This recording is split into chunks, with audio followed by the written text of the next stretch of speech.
Hey guys, it's Monday and I just finally found a moment spare that I could start recording a little bit for the vlog.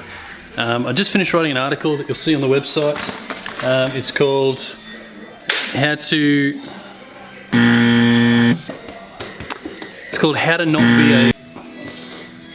Not Be a Newbie Vlogger When You're a Newbie Vlogger.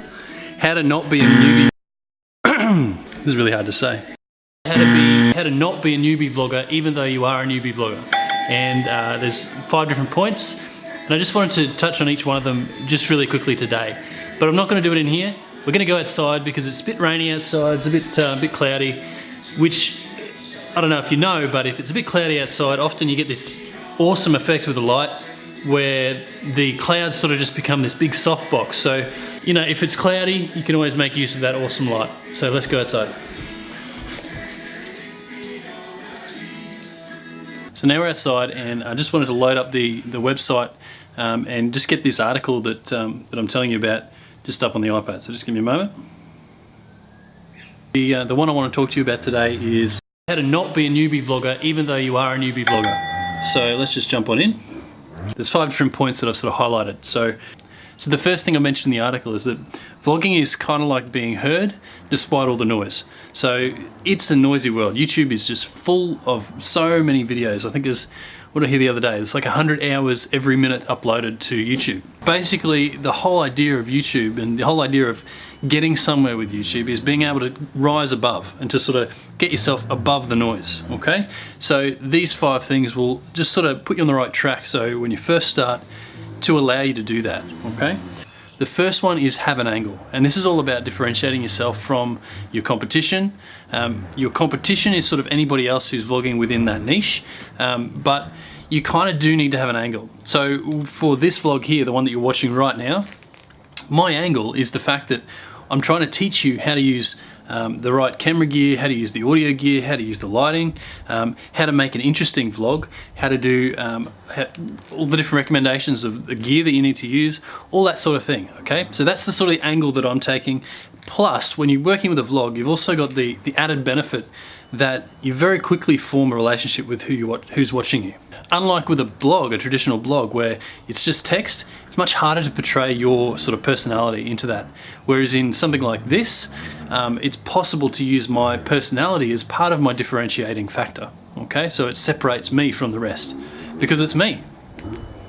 So the second point that I made there is basically about having consistent branding across all different avenues and channels that you're working with. So that'll be things like Facebook, Twitter, Instagram, Snapchat, all sorts of different things.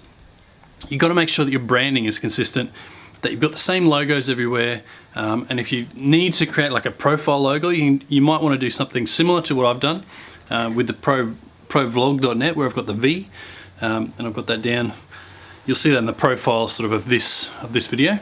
The other thing you can do that I've done for my personal brand, my personal vlog, is I've actually just signed my name. So I've just done like a signature. I've digitized that, and then I've put that as my little logo down here or here, one of these sides. I'll put an arrow to it. So that's another way that you can sort of brand your work as well. So just make sure that everything you're doing is consistent, and you start to sort of figure out how you want to present yourself to your audience. The third thing is compelling channel description and about page. This is so important, and if you look at mine, at this point, right this second as I'm filming this and speaking, there's nothing there. It's brand new, okay? So I haven't even had time to do it myself. I'm too busy diving into the content. It's so easy, and in fact, I'm gonna make this promise. By the time you see this video, there will be an about page. So my about page will be filled out and my channel description will be complete. Okay, that's my promise to you.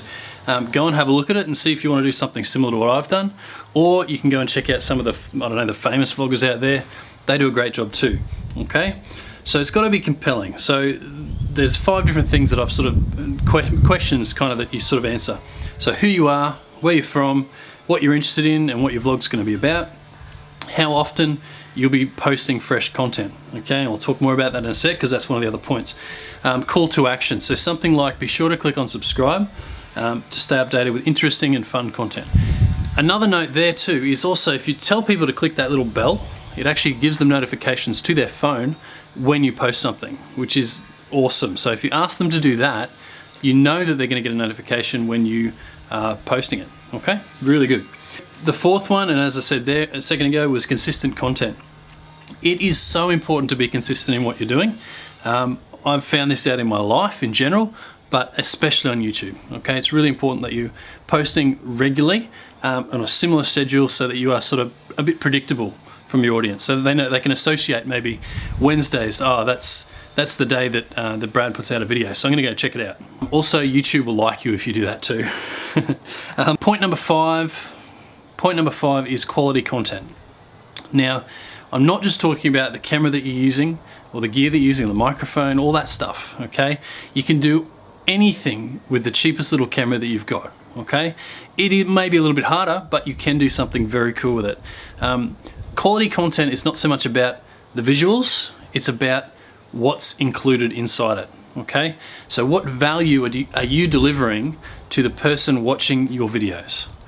That is the most important thing, okay? So think about what value am I going to give people, okay?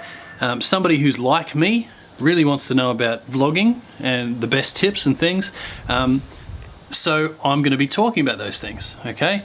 You need to know what it is that your people want and give it to them. So that was my 5 different points. You can check it out at this website here, or it'll also be in the video description down below. Please, please, please, if this has helped you, please click the like button. That's going to help me to get some of my videos up, so that people can benefit from it and see some of these things. Click subscribe if you haven't already. I would love for you to hang around and leave some comments, and I'd love to just have a chat because I'm going to be on the comments, so please make sure you do leave one. I'd love to know if this has helped you, if it hasn't helped you, or if you've got some other ideas for some different content that you'd like to see. Yeah, that would be fantastic. Oh, my final little tidbit that I put in there that wasn't really a number, but it is really important, is to become an observer. Okay, so one of the biggest things that I like to do is I like to go and check out my favorite vloggers. That's people like Shonduras, Casey Neistat, Sarah Dici. All those guys in particular are my favorites, but there's hundreds and thousands of different vloggers out there. Yeah, if you go and check out some of those different vloggers that are your favorites, that maybe are within your niche or outside of your niche even, you can find some little things that they do that you can not steal. You're definitely not stealing. You're taking them, modifying them, making them your own, and applying them to your situation, okay? Because you are unique. Your voice is unique, and the way that you present yourself and the things that you're doing is entirely unique to you. So take those techniques and ideas that other people are using and figure out how they can assist you in what you're doing. Okay, I hope I've made that clear. You're not stealing. Do not steal things. But yeah, if you want to stand in front of a camera with a light in front of you, with the microphone set to the settings that I've got, the camera set to the settings I've got, by all means go for it, because it's going to be completely different for you as what it is for me. Okay? Thanks for watching. I'm Brad. This has been a ProVLOG.net production. Have a great day.